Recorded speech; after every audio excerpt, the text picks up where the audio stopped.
안녕하세요.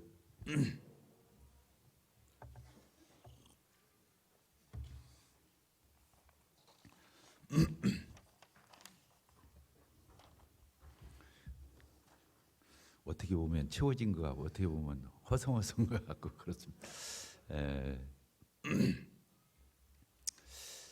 에, 우리들 모두가 다 그러리라는 생각을 이렇게 하게 됩니다. 많은 생각들하고 사시죠.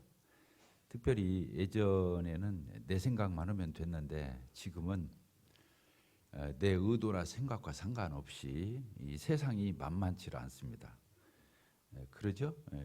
내 의도나 생각이나 계획이나 이거 상관없이 신경 써야 할 것이 참 많아요. 예전에는 일기예보 있잖아요. 그냥 일기 오늘 비 오나 안 오나 이 정도만 알아보면 됐거든요. 근데 지금 밖에 나갈 적에 미세먼지, 초미세먼지 정도가 어느 정도인지 그런 걸 또 보고 창문을 열어놓기도 하고 닫기도 하고 차 타고 가면서도 그러잖아요. 이런 시대가 되었어요. 지금 우리가 이렇게 말씀을 들으면서 다 마스크를 쓰고 이것도 3년째 며칠 하고 마는 게 아니고 재작년, 작년 그리고 벌써 올해도 벌써 3월이 다 지나고 이제 4월이 돼가잖아요. 얼마 전에 그 소천하신 그 이어령 교수 참 유명한 분이죠. 우리 한국에서 참 독보적인 분이셨는데 그 딸이 이민아 목사라고 그 훌륭한 그런 딸이 있었어요. 그 딸로 인해서 이 석학이신 이분이 회심하고 예수님 믿고 이렇게 가셨거든요. 그런 대학자, 인문 사회학자로서는 참 대단한 회 굵은 그런 분이죠.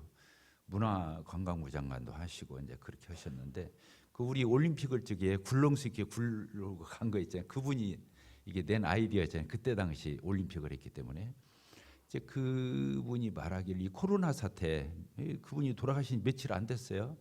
며칠 이렇게 됐는데 그분이 최근에 이 코로나 사태를 놓고 뭐라고 평가를 했냐면 코로나가 얼마나 많은 것들을 단절시키고 고립시키고 이렇게 한 것인지에 대해서 쭉 얘기를 했어요. 우리 지금 오늘 저도 아침에 악수하기 그렇게 좋아하는데 악수 않고 손만 멀리서 흔들고 악수 하려고 하면 그냥 제가 피하고 삼가하고 그랬습니다. 그러잖아요. 주먹으로 이렇게 뭐 이거 주먹질도 아니고 주먹한테 어이없는 인사법을 지금 우리가 하고 있어요. 참 많은 것들을 제안받지 뭐 4인이었다 6인이었다 풀어주면 뭐 8인이었다가 뭐 밤 9시 10시 뭐 이런 제한을 두고 얼마나 많은 것들을 고리고리 시공간을 끊어내 가면서 이 방역을 하고 참 그렇게 이 단절된 사이로 가는 이런 부분을 이게 식사 한 끼도 이제 제대로 마음 놓고 서로 하지 못하는 집 안에서도 지금 확진자가 나오면 집 안에서도 서로 격리를 해가지고 집 안에서도 이렇게 마스크를 쓰고 생활도 별도로 하고 참 이거 보통 일 아니죠. 일주일 정도씩 이 격리한다는 게 보통 일 아닌데 저도 보니까 제가 멘탈이 상당히 강한 편인데 나중에 보니 이게 우울증 오겠더라고. 활동하던 사람이 활동을 안 하니까 또 이제 제 옆에 교과서적인 분이 있어가지고 어떻게 단속을 하는지 그랬어요. 근데 그분이 또 참 중요한 말을 했어요. 그렇게 코로나가 많은 것들을 단전하고 격리하고 이렇게 했지만 코로나가 또 많은 것들을 이어주었다는 거예요. 매듭만 끊어주고 격리하고 단절만 시킨 게 아니라 이어주었다는 거예요. 지금도 지금 우리 예배 시간에 지금 줌으로 들어와서 한 30여 명의 성도들 더 넘을 거요. 지금 제가 조금 전에 이제 올라오기 전에 휴대폰 이렇게 확인해 보니까 형제님들 많은 가정들이 지금 집에서 줌으로 예배를 이렇게 같이 하고 있습니다. 놀랍죠? 어떻게 예배를 드리겠어요? 못 나오면 못 나오고 끝나야 되는데 거기에서 이렇게 연결이 돼가지고 같이 저희들과 이 동시간에 지금 설교도 듣고 계시고 이렇게 함께 하고 있습니다. 이런 그 시대, 이런 시대를 저희들이 이렇게 살아가면서 많은 고뇌를 해요. 저도 이렇게 인생을 살아오면서 이렇게 많은 생각을 지금 이 시대를 어떻게 대처해야 되고 그리스도인으로서 또 교회로서 이 상황을 어떻게 우리가 분별하고 우리가 어떻게 대처하고 반응하고 살아가야 할지 이런 부분을 고뇌하고 있습니다. 고뇌하고 있습니다. 그래서 이 형제 자매님들도 해답을 가지고 있든 아니든 간에 이런 생각들을 하면서 사시고 계실 건데 이제 그런 부분을 이렇게 생각하면서 오늘 말씀을 이렇게 준비했습니다. 이게 하나의 시련이잖아요. 시대적인 고난이거든요. 누구나 누가 당하고 안 당하고의 문제가 아니고 팬데믹이라고 하잖아요. 팬데믹이라는 건 전 세계적인 어떤 이런 그 전염병의 사태로 인해서 영향을 받는 이런 것을 팬데믹이라고 그러는데, 그래서 아까 누가 의도를 하고 안 하고 이런 문제가 아니라 자기 의사와 상관없이 우리를 덮어버리는 하나의 공기처럼 세계적으로 이런 현상을 저희들이 당하고 있죠. 자영업자들이 제일 어려울 거라는, 소상공인들, 자영업자들 정말 어려울 거라는 생각을 해요. 저도 그렇게 다니던 찻집도 안 가고 식당도 안 가고 그러니 그분들이 어떻게 벌어먹고 살겠어요. 그러니까 다 망하거든. 평생 벌어놓은 거 조그마한 가게 하나 운영하면서 그렇게 다 투자해서 했던 건데 다 문 닫고 얼마나 힘들까. 자기 인생의 어떤 면으로는 이 실패, 망하는 거잖아요. 이제 이런 것을 두고서 얼마나 힘들까, 고민할까, 절망할까 이런 부분도 생각하게 됩니다. 특별히 이제 우리 성도들, 그리스도인으로서는 이 시대를 어떻게 바라보고 이 부분을 대처해야 될 거냐 이런 생각을 하면서 그런 생각을 했습니다. 마태복음 7장에 있는 말씀이 생각이 났습니다. 마태복음 7장 우리가 너무 잘 아는 말씀이죠.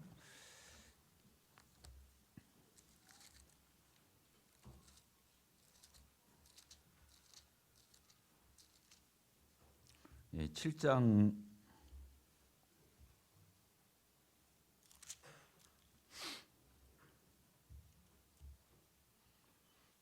24절입니까? 그러므로 누구든지 나의 이 말을 듣고 행하는 자는 그 집을 반석 위에 지은 지혜로운 사람 같으리니 비가 내리고 창수가 나고 바람이 불어 그 집에 부딪히되 무너지지 아니하나니 이는 주추를 반석 위에 놓은 까닭이요 나의 이 말을 듣고 행하지 아니하는 자는 그 집을 모래 위에 지은 어리석은 사람 같으리니 비가 내리고 창수가 나고 바람이 불어 그 집에 부딪힘에 무너져 그 무너짐이 심하니라 이렇게 되어 있죠. 여기 보니까 집 짓는 사람 두 종류의 사람이 나오죠. 모래 위에 짓는 사람하고 반석 위에 집을 지은 사람 이게 나옵니다.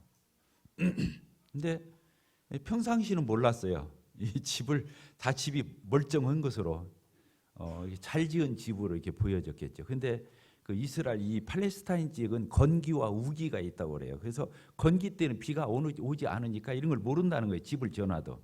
근데 우기가 되면은 비가 한꺼번에 쏟아지게 되고 그 비가 한쪽으로 몰리게 되면 이제 홍수처럼 이렇게 이제 바람이 불고 창수가 나고 이렇게 비가 와서 물이 흘러내릴 적에는 그 집이 모래 위에 지은 집인지 반석 위에 단단한 땅 위에 그 비를 피할 수 있는 그런 땅에다가 지은 집인지 그때 증명이 된다는 거예요. 그래서 지혜로운 사람 어리석은 사람. 그러니까 평상시 건기 때 우기 때 이걸 잘 봐서 건축을 해야 한다는 거잖아요. 근데 평상시는 모른다는 거 아니에요. 비가 오고 창수가 바람이 불어칠 때 드디어 그 사람이 지혜롭게 건축한 사람인지 그렇지 않은 사람인지가 판명이 된다 이런 얘기거든요. 이게 시련을 얘기하는 거잖아요. 비가 오고 여기 그렇게 써 있죠. 비가 내리고 창수가 나고 바람이 불어 그 집에 부딪힘에 무너져 그 무너짐이 심하니라 이렇게 되어 있어요. 지금 우리가 주님을 똑같이 이렇게 믿고 있죠. 같이 이렇게 섬기고 있습니다. 근데 그 사람의 신앙을 반석 위에 지은 집인지 모래 위에 지은 집인지는 이 시대에 알 수 있다는 거예요. 이 시대에, 이 코로나 사태, 이 험악한 세상 가운데서 이때 그 사람의 신앙을 어디에 건축했느냐? 무너지는 신앙이냐? 아니면 든든히 반석 위에 지은 집처럼 그렇게 기초가 튼튼한 그런 신앙이냐는 지금 이 시대에 판명이 될 거다, 이런 생각이 들었어요. 코로나 사태를 생각하면서 이 말씀이 떠올랐거든요. 평상시는 모르죠. 지금까지 우리가 주님 교회 생활 잘 해왔잖아요. 같이들 여러 가지로 뭐 주일날, 수요일날, 금요일날 소그룹에 자매회 다 모여서 우리 새벽기도까지 모여서 다 했잖아요. 근데 지금은 주일날만 우리가 이렇게 나오거든요. 토요일날 청년부 여기 나와서 모이다가 지금 청년부도 줌으로 하고 있습니다. 그럼 여기에서 말씀하는 게 뭘까요? 반석 위에 지은 집은 뭐고 모래 위에 지은 집은 뭘까요? 이 반석은 하나님의 진리의 말씀 위에 지은 신앙인지, 그렇죠? 모래 위에 지은 집은 자기 나름대로 사사롭게 자기 생각의 기초에 전통적으로 아니면 매너리즘에 빠져서 자기 나름의 신앙 위에 신앙의 기초를 세운 건지, 아니면 하나님의 말씀 신앙 고백 위에. 왜 그러냐면 그 앞에 보면요, 입술의 고백만의 신자와 실제 신자 간의 이런 문제를 다루고 있어요. 나더러 주여 주여 하는 자마다 다 천국에 들어갈 것이 아니요 하늘에 계신 내 아버지 뜻대로 행하는 자야 하나님 나라에 들어갈 거다. 이렇게 나더러 입으로 주여 주여 하는 자마다 천국에 가는 게 아니다. 그 신앙 고백, 주여 주여 하는 그 신앙 고백만 가지고는 주님 앞에 갈 수 없다. 거짓 신자로 드러나지. 나중에 그렇지, 내가 주의 이름으로 뭐하고 내가 주의 이름으로 뭐하고 했는데 나는 너를 도무지 모르겠다. 악을 행하는 자다, 나를 떠나가라. 이렇게 표현하는 부분이 바로 그 앞에 부분에서 문맥상 나오고 난 뒤 이 말씀이 나오는 걸 보면 그 신앙 고백을 얘기했는데, 그 신앙 고백이 하나님의 말씀의 반석, 그렇잖아요. 베드로가 고백했죠. 주는 그리스도시요 살아계신 하나님의 아들이십니다. 이 고백, 이 말씀의 고백, 이 고백 위에, 이 반석 위에 내 교회를 세우리. 이 반석 위에 내 교회를 세우리. 이 반석이 뭐예요? 그 신앙 고백, 예수님에 대한 정확한 신앙 고백 위에 교회를 세우겠다. 그래서 그렇게 구원받은 예수님을 그렇게 신앙을 고백한 성도들, 이 신자들이 교회가 되고, 그래서 그 신앙 고백의 그 말씀의 고백 위에 신앙을 고백한 자들 위에 교회가 세워지는 이런 부분을 얘기하는 걸 보면, 여기 반석 위에 지은 집은 충분히 하나님의 말씀 위에 세워진 신앙 고백으로 이렇게 보여져요.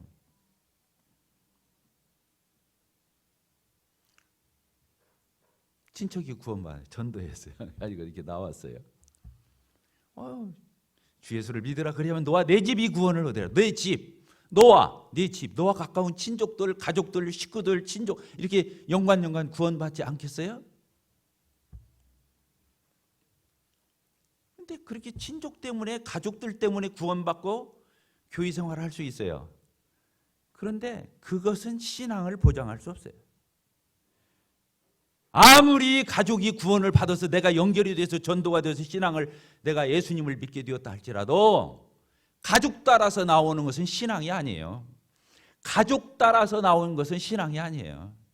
하나님의, 내가 전도를 받고 그 전도 위에, 그 말씀 위에, 복음 위에 하나님의 진리의 말씀을 내가 믿고 구원받아서 이 교회 생활을 해야 그 신앙이 유지되는 것이지, 가족 때문에 내가 가족 때문에 교회 생활한다, 신앙 생활한다, 얼마 못 가는 거죠. 얼마 못 가는 거예요.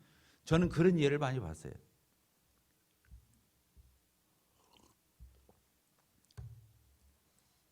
어떤 형제님이 구원을 받아요. 굉장히 정이 많으신 형제. 그 집 가족들 7, 8가정이 다 구원을 받았어. 다 와서. 그 형님이 조금 어려우니 그 가족들 싹 떠났어.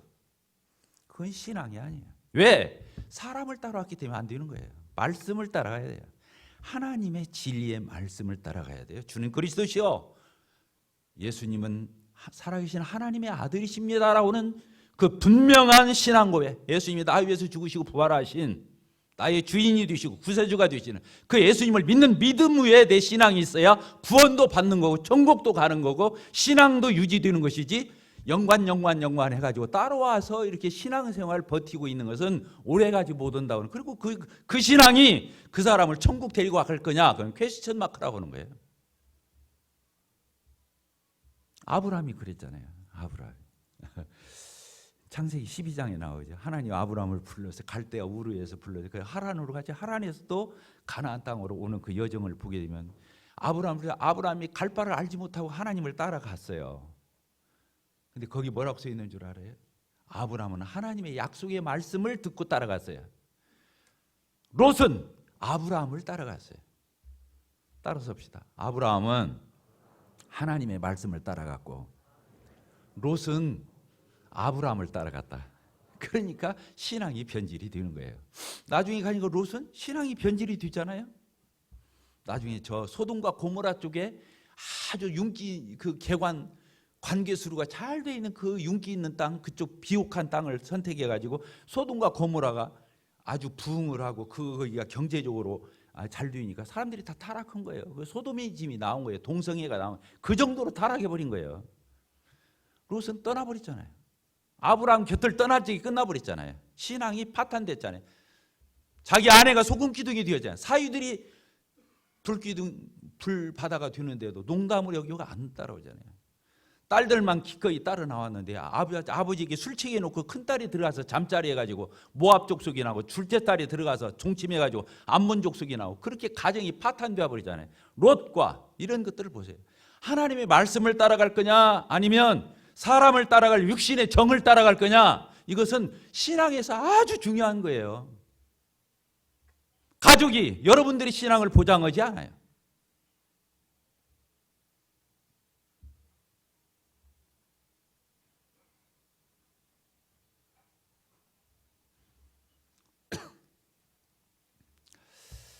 저는 이 시대에 그렇습니다. 그 사람이 반석 위에 지은 신앙인지 모래 위에 지은 신앙인지 뭘 보면 아냐, 예배 드리는 거 보면 안다고 생각해. 예배 따라합시다. 예배죠. 뭐 설교 듣는 게 예배입니까? 떡과잔을 놓고 우리 주님의 고난을 기억하고 그 사랑을 기억하고 우리 주님을 기억하는 메모리얼, 우리 주님을 기억하는 거잖아요. 우리 주님 기억하는 거예요. 떡과잔 놓고 떡을 떼기 위해서 모였잖아요. 초대교회 성도들 설교 듣기 위해서 모였다 이런 말이 없어요. 떡을 떼기 위해서 모였다 그렇게 써 있어요. 그러니까 떡을 떼는 것이 예배의 중심이에요. 그러면서 말씀도 있고 감사도 있고 찬송도 있고 그런 거지, 사실은 본질은 떡과 잔을 놓고 우리 주님의 그 구속사요, 우리 주님의 고난과 희생을 뜻하는 떡과 잔을 놓고 예배를 드리는 거죠. 하나님의 예배하는 자를 찾으시죠. 신앙에 있어서 첫 출발은 예배예요. 예배. 우리 십계명을 보세요. 1에서 10계명까지 있잖아요. 1계명이 하나님만 섬겨라, 하나님만 경배해라. 이게 예배예요. 예배예요. 출발이 예배예요. 두 번째, 우상을 만들거나 거기 절하지 마. 이건 1계명을 지키기 위한 거예요. 세 번째 계명, 하나님의 이름을 망령도 일컬지 마. 이것도 하나님에 대한 태도, 예배드리는 태도를 얘기하는 거예요. 네 번째, 안식일날 기억해서 하나님 그날을 거룩하게 지켜라. 예배를 보호하는 그 날인 거예요. 그러니까 1계명을 위해서 2, 3, 4계명이 있는 거, 중요도가 다 다른 거예요. 1계명이 최고 중요해요. 두 번째 계명이 더 중요, 두 번째 중요하고 세 번째 계명 세 번째 중요해요. 네 번째 계명 네 번째 중요한 거예요. 똑같이 중요한 게 아니에요. 인간의 계명 중에서도 순서대로 돼 있죠. 부모를 공경하는 거 살인보다 더 중요한 거예요. 간음보다 더 중요한 것은 살인인 거예요. 도둑질, 거짓말 이런 거 순서로 내려가는 거예요. 이게 다 십계명은 중요한 순서에서 얕은 순서로 내려가는 거예요. 1에서 4계명까지는 하나님께 대한 계명이에요. 5에서 10계명까지 6가지는 사람들끼리의 계명이에요. 너희는 먼저 그의 나라와 의를 구하라. 너희는 먼저 그의 나라와 의를 구하라. 1에서 4계명까지 구하라는 거예요. 그러면 5에서 10계명까지는 내가 책임질 거야 이렇게 써 있는 거예요. 근데 그 중에서 최고의 계명은 1계명인 거예요.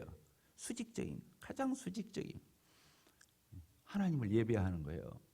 하나님 앞에서 태도를 얘기하는 거예요. 그것만 똑바로 되면 다른 건 다 거의 똑바르게 되게 돼 있어요.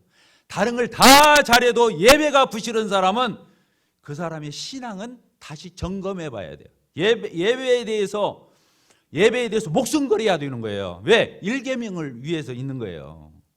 예배를 위해서 목숨을 걸어야 되는 거예요. 다른 거 봉사도 잘하고 은사사역도 잘하고 헌신도 잘하고 다 잘한다. 근데 예배가 부실하다. 그럼 그 사람 신앙은 부실한 거예요.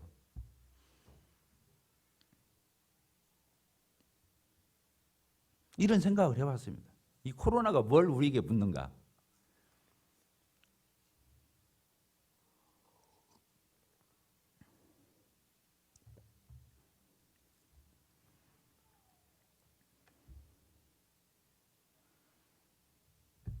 그래서요, 코로나 사태에서 지난번에 제가 한 주 빠졌거든요. 그때 격리 때문에 그 자가 격리를 해야 되기 때문에 빠졌어요. 미치겠어요. 그냥 말 않고 조용히 와서 혼자 앉았다가 할까 아니면 저 강당 저쪽 그쪽에서 그냥 있다가 할까 그냥 죽겠는 거예요. 집에서 예배 드려도 돼요. 근데 그것도 예배지만 하나님은 같은 예배를 드려도 다른 거예요. 같은 예배를 다른 거예요. 더 적극적으로, 더 도전적으로, 더 하나님 앞에 가까이 나가서 예배 드려야 하는 거예요. 예배가 같은 게 아니에요. 하나님은 우리의 동기를 보고 우리의 마음을 보고 우리의 마음 씀씀이를 보시죠. 껍데기 보고 하나님을 파는, 그건 사람이나 껍데기 보는 거지 하나님 우리 중심을 아시고 보시잖아요.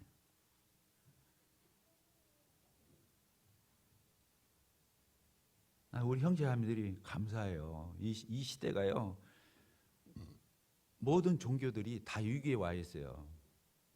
특히 기독교 위기에 와 있어요. 지금 목사들이 다 나가서 이중직 직장 가는 시대예요. 왜? 사람들이 안 모이니까 교회에. 그래서 그 교회가 건강했는지, 그 공동체가 건강했는지, 신앙이 똑바로 했는지, 반석에 지어진 집이었는지는 이 시대에 입증되는 거예요. 비가 오고 창수가 나고 바람이 불어치니까 이제 아는 거예요. 개인도 알고 교회도 아는 거예요. 이제 대처할 수 없어요. 지난번에 대처해 왔어야 돼요. 오늘도 이렇게 형제자매들이 주모로 드리는 형제자매들 많지만 이렇게 대다수를 이렇게 와서 예배 드리잖아요. 정말 여러분들 내가 격려해 주고 싶어요. 정말 여러분들 잘하고 있다. 그렇습니다. 제일 썰렁한 것이 뭔 줄 알아요? 인생에 있어서 예배할 대상이 없을 때 감사가 막 너무 좋아, 감사해. 근데 감사할 대상이 없어. 너무 기뻐. 근데 정말로 기뻐해 줄 사람이 없어. 누군가에게 영광을 돌리고 싶은데 영광을 돌릴 대상이 없을 때 그 사람 자살하는 거예요. 인기인들이 그래서 자살하는 거예요. 하늘 닦아 높이 띄워졌는데 그 사람이 그 기쁨과 그 고마움과 감사를 누구한테 대상이 있어야 그 대상에게 돌릴 건데 못 돌리니까 맴돌아서 메아리 쳐서 오니까 그걸 못 견디는 거예요. 그래서 그 사람이 생애를 끊는 거예요. 더 이상 자기가 갈 자리도 없고. 왜? 최고로 높이 올라갔는데 어디 갈 판이 이제는. 우리가요, 하나님 앞에 감사할 수 있다, 이렇게 고마워할 수 있고 예배할 수 있고 경배할 수 있고 그 이 기쁨을 하나님 앞에 찬양으로 표현할 수 있는 그 대상이 있다는 거, 이 대상만 있어도 우리는 감지덕지한 거예요.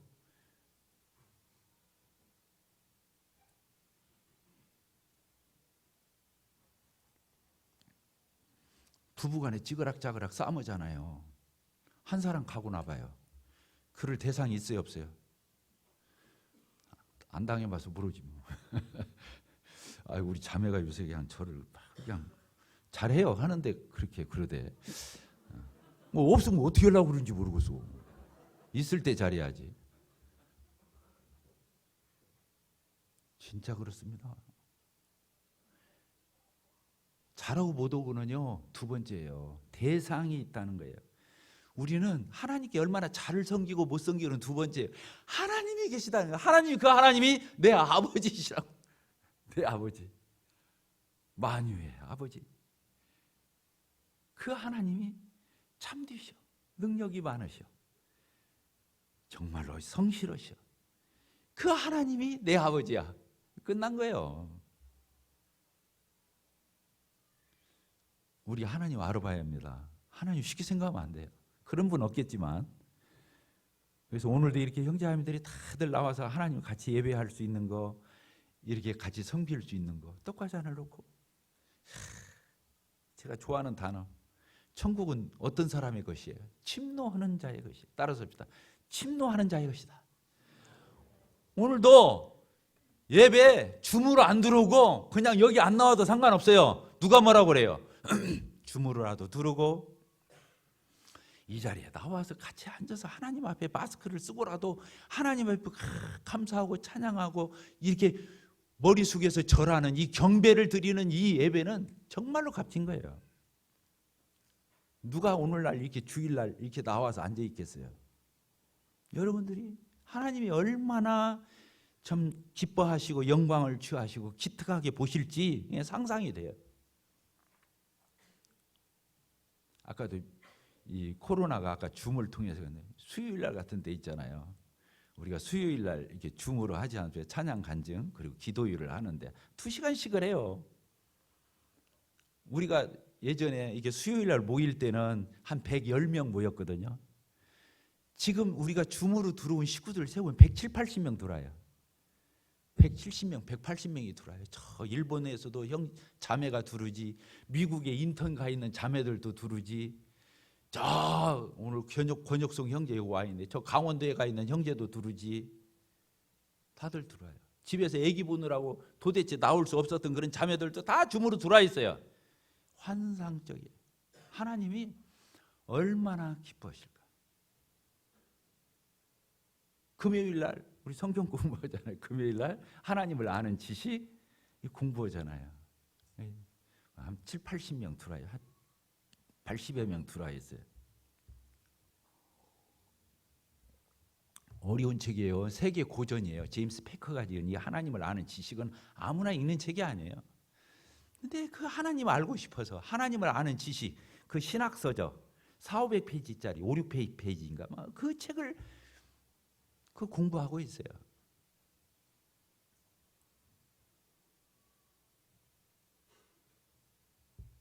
새벽기도. 우리가 새벽기도 할 적에 저 1층 아래에서 이제 매주 월요일에서 금요일까지 이렇게 새벽기도 했잖아요. 그때 한 25명에서 많이 나오면 30명 나오거든요. 지금 새벽기도 하면은 55명에서 60명 가까이. 적게 나오면 50명. 줌으로 들어와서 같이 새벽마다 우리 같이 기도하고 있어요. 헐큰 배로 더 나와요. 감사해요, 안 감사해요? 감사해요. 우리 옹골 송천교회 따봉이야, 따봉. 이거 GNTV 녹화돼서 들어가는데 이게 그냥 따봉이라는 말을 써서 듣는지 모르. 대단해요. 3년 가까이 되어가는 이 기간, 하나님은 다 교회를 떠나는 이 시대에 어린이 청소년 캠핑장을 한다고 다 헌신하시고 그 건축인자 이 코로나 사태 기간 중에 이게 되는 거예요. 이게 신앙의 역설이에요. 침노하는 거예요. 신앙은 침노하는 자의 것이에요. 제가 성경에서 좋아하는 침노하는 예가 있어요. 이거 많아요. 막 10손가락 넘는데 언뜻 떠올라도 10구성 떠오르는 그 성경이 뭐냐면 그 수르보니게 여인. 여러분들 알아요? 수르보니게 여인 들어봤어요? 수르보니게 여인이 그 예수님을 만나는 장면이 나오죠. 그 수르보니게가 뭐냐면 수로 지역에 있는 보니게, 퓨니게인가 뭐 그 지역 도시 이름이에요. 근데 거기에 사는 여자였거든요. 헬라 여자였었어요. 이방 여자죠. 근데 수로가 시리아 수로라고 그래요. 보니게라고 하는 그 마을에 그 여자가 있었어요. 이방 여자, 헬라 여자예요. 근데 자기 딸애가 귀신 들려 있는 거예요. 근데 이상하게 예수님이 유대 지역에서만 활동하다 두로와 시돈 지역을 간 거예요. 두로와 시돈 지역을 가는데 거기서 만난 거예요. 그 여자가 예수님을 찾아온 거예요. 예수님, 내 딸이 귀신 들려서 고통하고 있습니다. 내 딸 좀 살려주세요. 예수님 뭐라고 말하냐면 나는 이스라엘이 잃어버린 이 자녀들을 위해서 왔지 나는 저 이방 개와 같은 이방인들 위해서 온 게 아니다. 주님이 그렇게 말을 얼마나 내찬 말을 한 거예요. 나는 이스라엘 잃어버린 양 그 이스라엘 자손들을 위해서 왔지 나는 저 이방인들 개와 같은 그런 개에게 주려고 온 게 아니다. 이렇게 말을 그러니까 이 여자가 안 물러나고 뭐라고 말하냐면 주님 말이 맞습니다.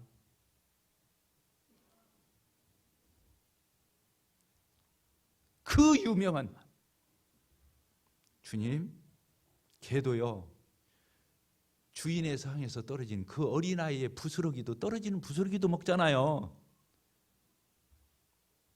주님,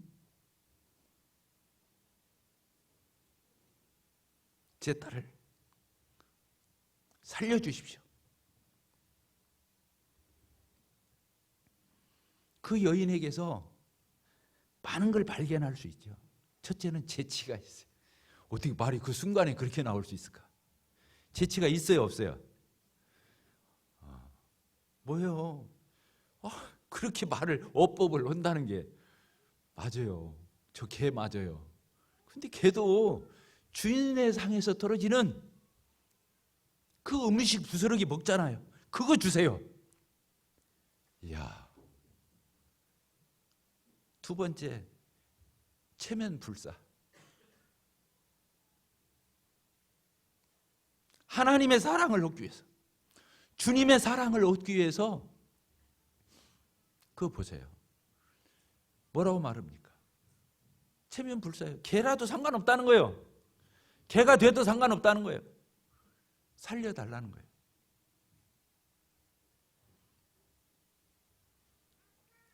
주님의 사랑을 차지하기 위해서, 그것을 탈취해내기 위해서, 그 은혜를 입기 위해서 그 고백하는, 그걸 보세요. 주님 섬기는 데 있어서 체면이 밥 먹여줍니까? 우리 신앙에 있어서요, 정말로 껍질 벗어야 할 게 체면이에요. 그럴듯하게 보이지만 아니요. 주님 앞에서는 체면불사예요. 따뜻합니다. 체면불사. 부끄러움, 체면, 자존심 없어요. 그게 얼마나 대단합니까? 용기. 그 많은 사람들이 다 보고 있는데 그 취급을 받으면서 물러나지 않는, 치고 나가는 이게 중요한 거예요. 제가 오늘 하고자 하는 게 이거예요. 치고 나가야 한다는 거예요. 신앙은 뒤로 물러가는 게 아니에요. 따라서 신앙은 뒤로 물러가는 게 아니다. 앞으로 한 발자국이라도 나가야 하는 거예요. 그게 신앙이에요. 넘어져도 앞으로 넘어져야 하는 거예요. 그러면 넘어진 만큼 앞으로 가는 거예요. 이게 신앙의 아주 기본적인 태도를 얘기하는 거예요.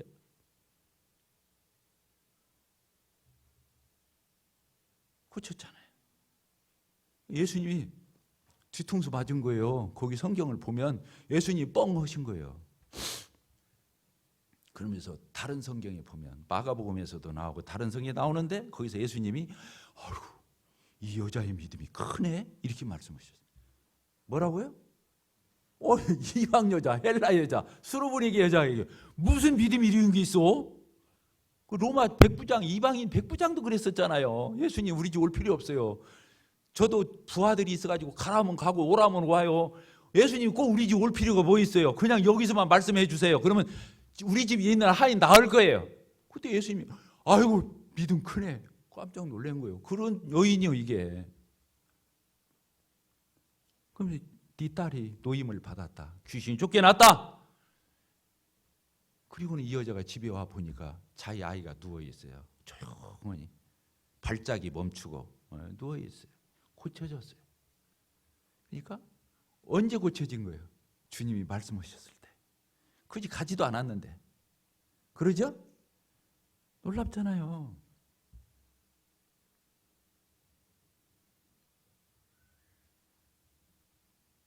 우리 가정에, 내 일신상에 우리 가운데 어떤 문제가 있다고 한다면 저는 이런 자세로 주님 앞에 나가야 한다고 믿습니다.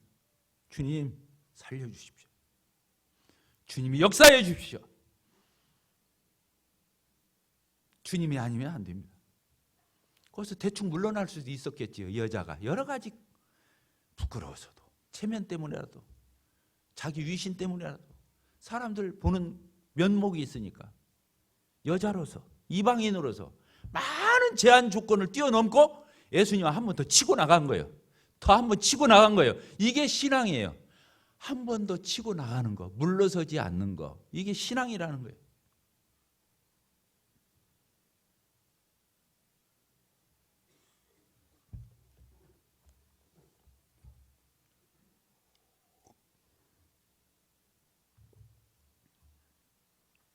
민수기에 보면 이런 말씀입니다. 슬로브앗의 딸들이 나와요. 한번 볼까요?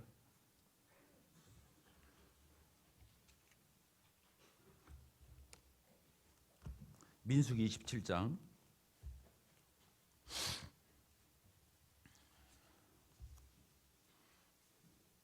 1절 요셉의 아들 므낫세 종족들 중에 들에게 므낫세의 현손 마길의 증손 길르앗의 손자 헤벨의 아들 슬로브앗이라는 사람이 있는데 딸들이 찾아왔으니 그의 딸들의 이름은 말라와 노아와 호글라와 밀가와 디르사라. 그들이 휴망문에서 모세와 제사장 엘르아살과 지휘관들과 온 회중 앞에 서서 이르되 우리 아버지가 광야에서 죽었으나 여호와를 거슬러 모인 고라의 무리에 들지 아니하였고 자기 주로 죽었고 아들이 없나이다. 어찌하여 아들이 없다고 우리 아버지의 이름이 그의 종족 중에서 삭제되리이까. 우리 아버지의 형제 중에서 우리에게 기업을 주소서 하매 모세가 그 사연을 여호와께 아뢰니라. 여호와께서 모세에게 말씀하여 이르시되 슬로브앗의 딸들의 말이 옳으니 너는 반드시 그들의 아버지의 형제 중에서 그들에게 기업을 주어 받게 하되 그들의 아버지의 급을 그들에게 돌릴지니라. 너는 이스라엘 자손에게 말하여 이르기를 사람이 죽고 아들이 없으면 그의 기업을 그의 딸들에게 돌릴 것이요. 이렇게 돼 있죠. 자, 여기를 보십시다. 이제 지금 이게 가나안 땅 기업을 분배하는 장면이에요. 땅을 분배하는데 지파별로 이게 이제 므낫세 지파였던가 봐요. 근데 거기에 막 여기 보니까 슬로브앗이란 사람이 딸만 5이 있는 거예요. 그러니까 아버지가 죽고 나니까 유업이 이 기업을 물려받아야 하는데 기업이 날아가 버리는 거예요. 딸만 있으니까. 그러니까 이 딸들이 여기 보니까 나왔잖아요. 뭐라고 써 있어요? 누구 앞에 나왔어요? 여기 보니까 모세, 그 제사장, 그 두목들, 지휘관들 온 회중 앞에 나와가지고 이 딸들 5명이 나와가지고 따진 거예요.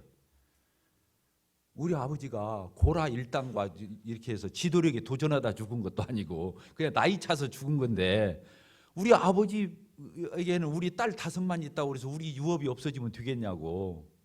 이건 부당하다. 그 많은 회중 앞에 이스라엘 회중 앞에 이 딸 5이 나가서 따진 거예요.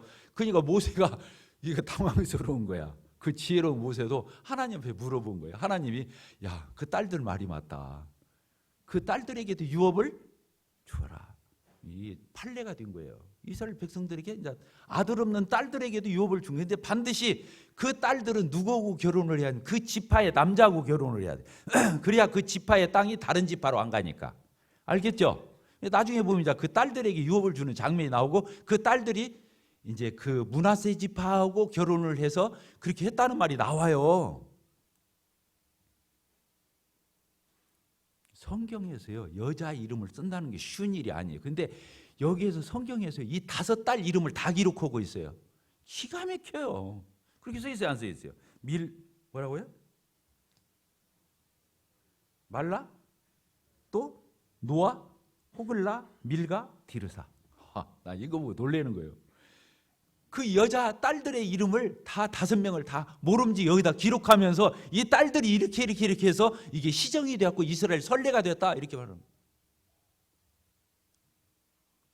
자, 치고 나갔어요, 안 치고 나갔어요? 예? 치고 나갔잖아요. 안 물러섰잖아요. 안 물러섰잖아요. 신앙이 이런 거거든요. 이 앞에 이 민수기 앞에를 보면요 여호수아 갈렙이 있었잖아요. 근데 갈렙이 어떤 사람이에요? 12명의 전투군 중에서 진짜 여호수아보다 똑 떨어지게 보고를 정확하게 해서 이스라엘 백성들을 다 잠재웠던 사람 중에 하나잖아요. 이 갈렙이라는 사람이. 근데 갈렙이라고 하는 사람이 85세가 됐나요? 나중에 보면은 이제 진짜 땅을 분배할 때가 됐어요. 40살 때 보고를 했잖아요. 근데 45년이 지났어요. 이게 85세가 된 거예요. 그때 이 여호수아 앞에 나가서 말을 하는 거예요. 그때 모세가 있었을 때 나하고 약속을 했었다. 이 회중들 앞에서 약속을 했었다. 어떤 땅을 주기로? 저 헤브론 땅을 주기로 했다. 그 땅은 험악한 땅이에요.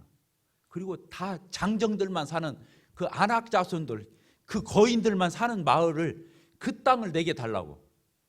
그때 모세가 약속을 했었어요. 회중들 앞에서. 그 주마. 근데 45년이 지난 뒤에 이제 여호수아가 지도자가 됐어요. 땅 분배를 하는 거예요. 그때 갈렙이 나와서 요구를 하는 거예요.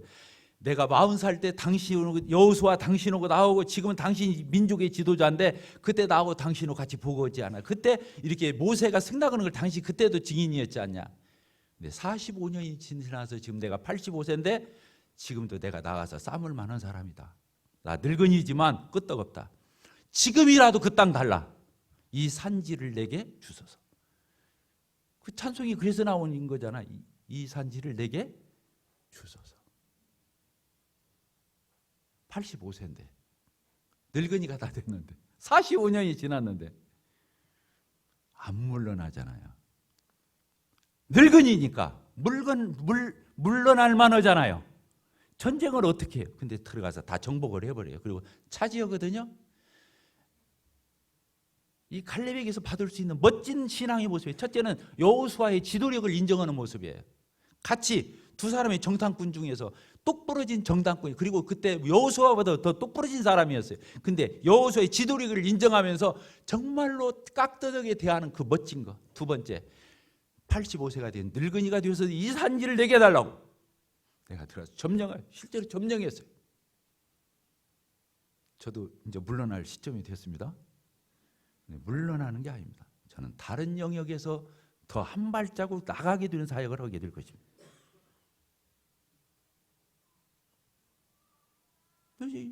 교훈 받는 거예요. 교회의 실무는 내가 다 물려주겠지만 나는 더 바쁘게 살 거다. 저 늙은이 취급하지 마세요. 신앙은 치고 나가는 거예요.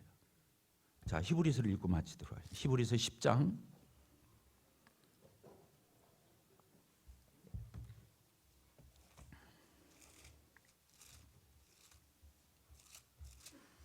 '이 신구약을 통해서 제가 제일 좋아하는 성격 구절이죠. 10장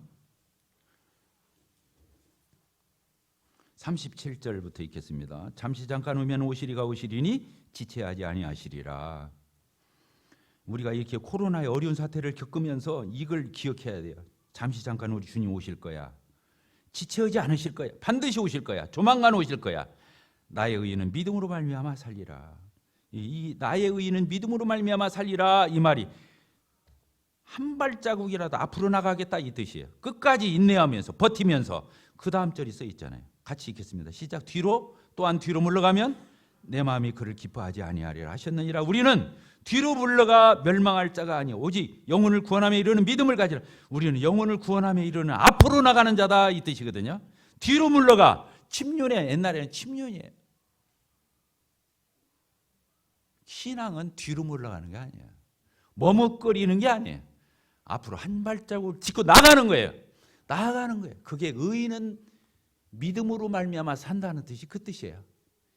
오직 나의 의인은 믿음으로 말미암아 살리라, 이 말은 한 발자국이라도 나는 앞으로 나가겠다. 이걸 얘기하는 신앙의 적극성, 도전성.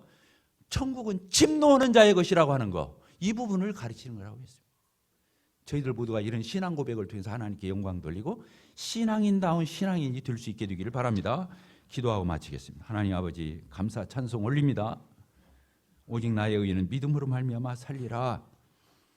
천국은 침노하는 자의 것이라 라고 말씀하신 것을 아멘으로 받습니다.